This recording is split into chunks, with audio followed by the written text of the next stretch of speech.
Today we are on a job site that is just getting ready to get started, for my part anyways. Obviously you can see there's already a shell here. I am here to do a quick walkthrough, and I'm going to point out a few things that I noticed in the framing that maybe should be addressed. Within a couple inches of meeting code. Code states that you need a minimum bearing surface of 1.5 inches. Let's walk around and see what we can find while we are waiting for our delivery this morning.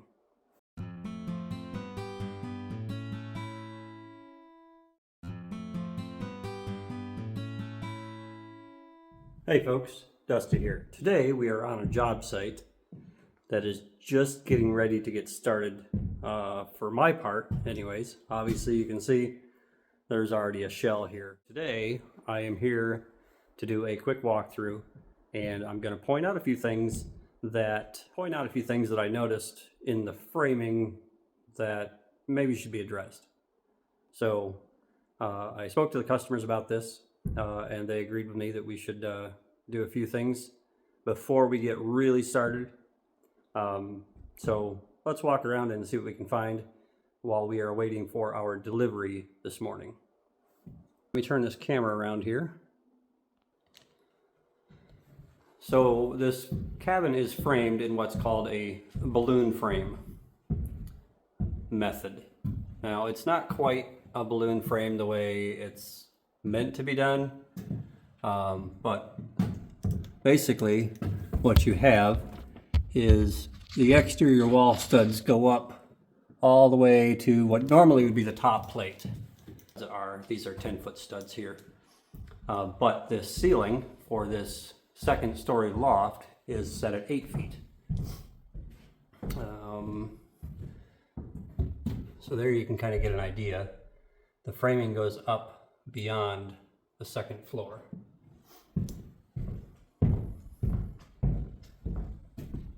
So there's the top plate on this side of the house, continues around, and there is the second floor loft, and that floor system is below the top plate. In traditional framing,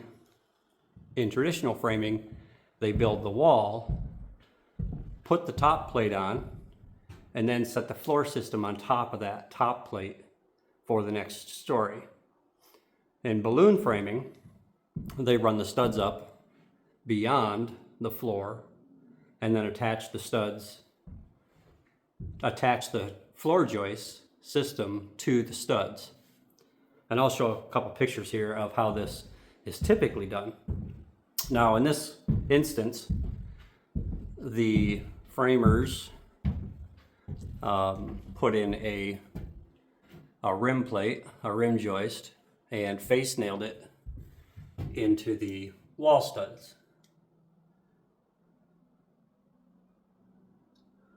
The thing I don't like about that is there's no load-bearing surface for this floor system to rest on.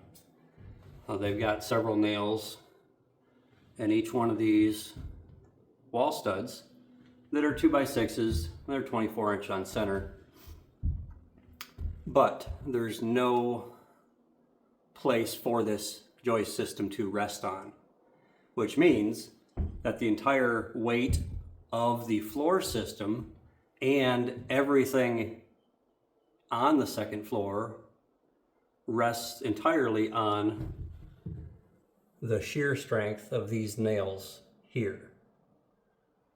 Now, I'm gonna guess that those are 3-inch nails, and they're already going through 1.5 inches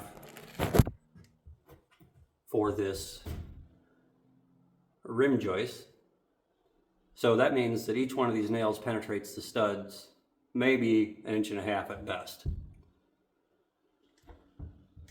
Now when you get over to the side here on this last floor joist, they've got some nails in also, but still no place for this floor system to rest on until you get to this main beam, which is a 4x12. It's a good size beam and it's sufficient for this job. Now they split it with two beams. So there's a 12-foot beam here and a 12-foot beam there. And they rested that on this 4x4 that goes all the way down to a point load underneath the floor. And that rests on a beam which is on sonotubes. So I don't really have a problem with that.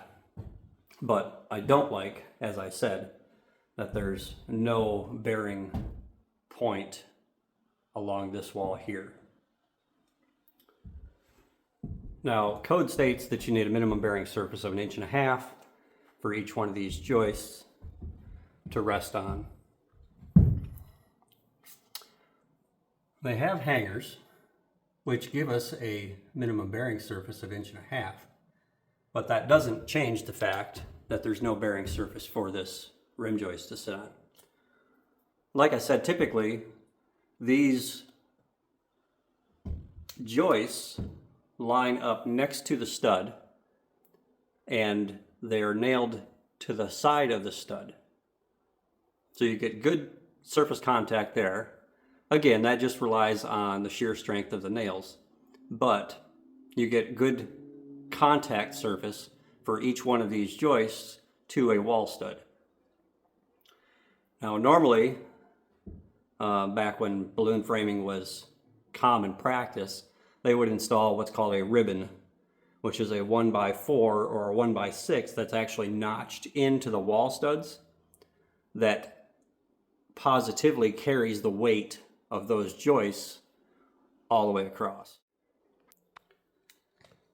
So the other thing that I was concerned about is the joist spacing, the joist length, and the actual subfloor used. Now, I did double check, and this does technically meet code depending on the type of wood species they used for the joists. So these are 2x10 joists, 24 inch on center, with a 3/4 inch OSB subfloor. Now, the concern I had is the span, which is from this beam here over to the bearing surface, which is over there, which is just about 11 feet. So I consulted the span tables, and we are within a couple inches of meeting code one way or the other, depending on the species of wood. And I have not looked yet to see what these are rated at. So even if it does meet minimum code, which let's assume it does, and I don't want to fault the framers or anything on this, because like I say, if this meets minimum code, then, you know, whatever. But what you're going to get is a very bouncy, spongy floor. And some of this second floor is going to have a bathroom in it with a tub and a tile floor. So we don't want any sponginess at all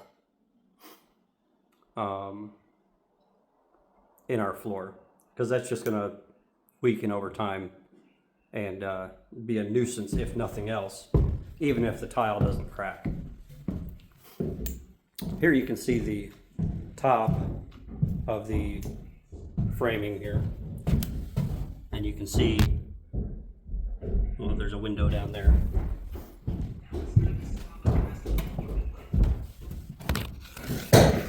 You can see straight down to the first floor.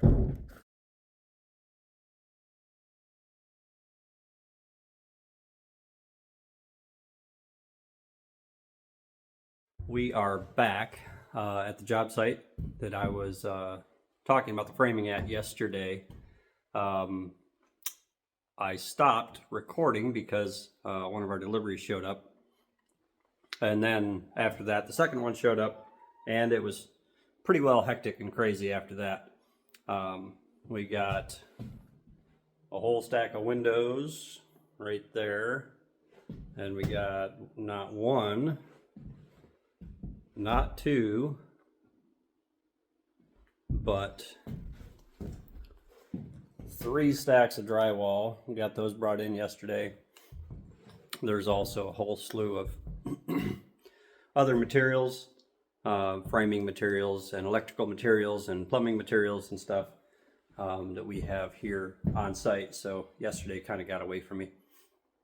But my point yesterday was talking about the framing, what needs to be done. Before we go forward, we want to make sure that everything's correct structurally. Today, I'm going to be working on the structural aspects we talked about yesterday. See if we can beef this structure up. My main concern is that this rim joist is just face nailed into these studs, and what I don't want to happen is those nails to pull out and that whole second floor to drop down, especially since we are in an earthquake zone. Alaska has a lot of earthquake activity, including volcanic activity and stuff. So we're on the Pacific Ring of Fire. So there's a lot of activity here, and then that makes the codes and regulations a little bit more strict for structure for obvious reasons. And even though in this area there's no actual inspections, things still need to be done right. That's really what it boils down to. And I wouldn't sleep at night knowing that this isn't beefed up somehow. So I've got some plans, I've got some ideas on how we're going to beef that up. Clients agree that they want that done, and it needs to be done right from the beginning, because we have spray foam insulation scheduled. I'm not sure if we're going to hit that deadline or not, because they actually scheduled that before they contacted me, but we're hopeful that we don't have to reschedule that to another day. One of the other things I didn't get to yesterday is talking about this second floor loft. There's no rim joist on the end here, which is actually helpful in this situation. They let these joists run wild. If I can get them back in the picture there. They let them run wild, so we're going to take advantage of that. We're going to put some storage up there. We're going to utilize some of that otherwise not so usable space and put a closet up there for the master. So I don't know how much I'm going to film. As I've said before, YouTube isn't my first priority, so I might get some B-roll footage during the day. I don't know, but I've got Charlie running around and I've got interruptions and things like that, phone ringing and whatnot, so it's kind of tough to focus on building and recording and handling everything else all at the same time. So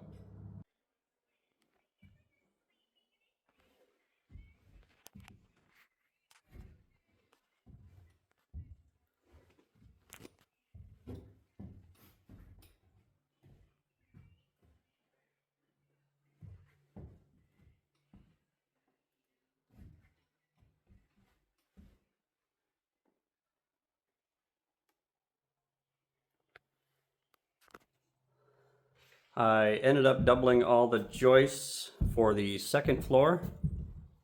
So instead of 24-inch on center, now they are 12-inch on center, which is overkill, but with the original joists already being in place and glued and nailed down to the subfloor, the only way to remove everything is basically take everything apart and redo it all, which couldn't really be done very easily because of point loads and stuff above the second floor were already resting on the second floor. So this was the best solution in this case, is just double them up and have them 12 inches on center. I could already tell a difference. Now these are all just installed temporarily. You see I've got just a drywall screw in each one of these hurricane brackets. just to temporarily hold them in place, because I'm going to, same thing over here. I've got one screw in each side of the joist hangers. They're not in there permanent yet. I'm actually going to use joist hanger nails and do them the proper way. But I want to be able to lower these down and put some glue in on top of the joist and then push it back up into place and actually attach them, like I said, with joist hangers. Not sure if I covered this yet, but I did put in some extra fasteners for the rim joist where it attaches to the studs. I put in 2 fasteners into each one. The top one is actually, the top ones are actually 4.5 inches long, I believe. And the bottom ones are 2 7/8. All right, so these are the fasteners that I used, connecting the rim joist to the faces of the studs. As you can see, they're called headlocks. I used 2 different lengths, a 4.5 inch for the top ones, and then a 2 7/8 for the bottom ones.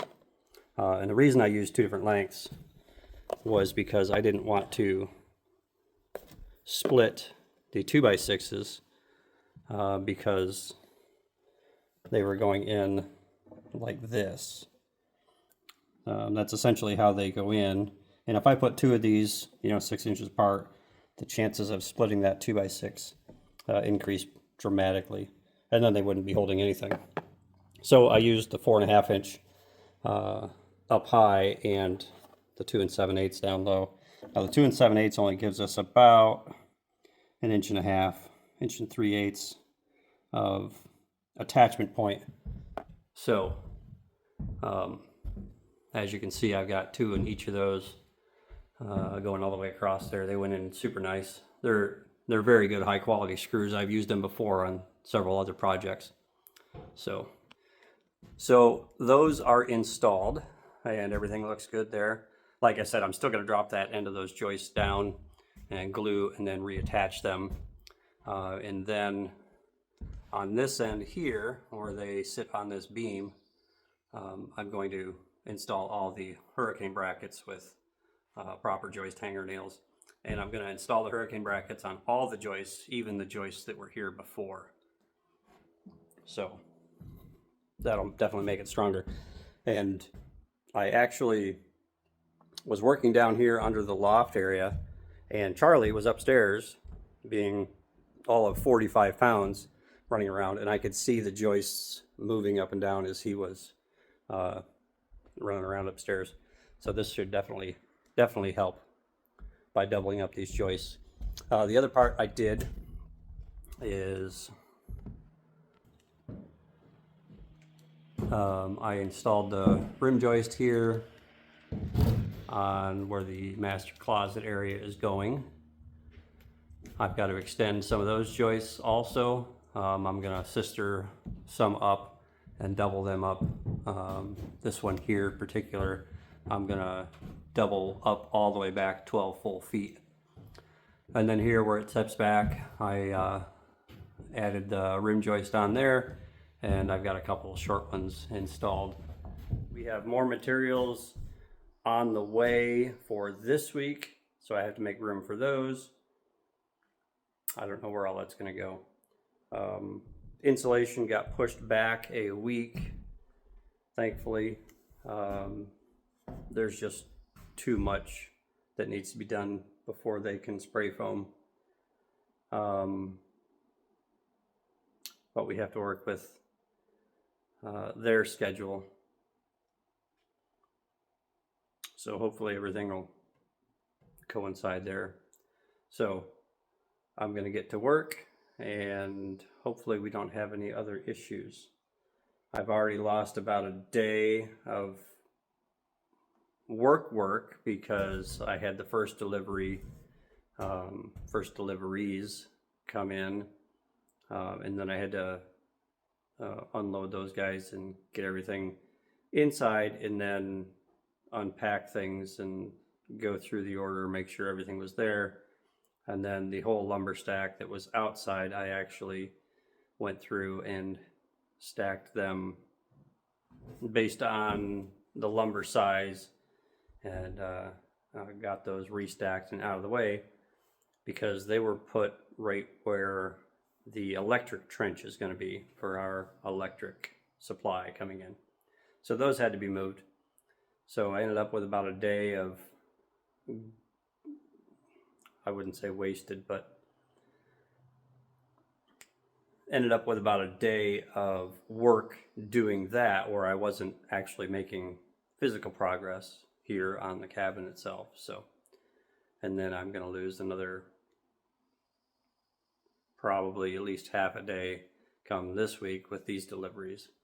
But it's stuff that we're going to need, and then I have to find a place to stow that stuff. So I'm going to get after it and give you guys another update when I get a chance. Thanks for watching, guys. Bye. Hey folks, Dusty here. We are back with another update. I think this is update number 5, I believe. It's been a couple days. But we're upstairs now. And as you can see, there's a whole lot more natural light coming in here. We've got a few more window openings cut. Let me spin this around and show you. Let's see, so this one here was the original one. We added this one here in the master, same size as that one. We've got one here in the bathroom, and then one in the other bedroom. And there was this one here, which was a trapezoid shape above the stairs, and that one I've got reframed and headered off with a, that's going to be a 60 by 36. So I've got 2 levels of makeshift scaffolding here because I was working above the stairs. So I had to have a place to stand to reach the lower part, and then a place to stand to reach the upper part. I've still got to put a couple cripple studs back in and finish that header. Believe it or not, that's actually the header that came out from the trapezoid window. It was lower and wider, so I was actually able to keep that one and just cut the ends down a little bit, and I could reuse it for this window. So that worked out really well. This one here in the bedroom takes up almost the entire wall, which is amazing.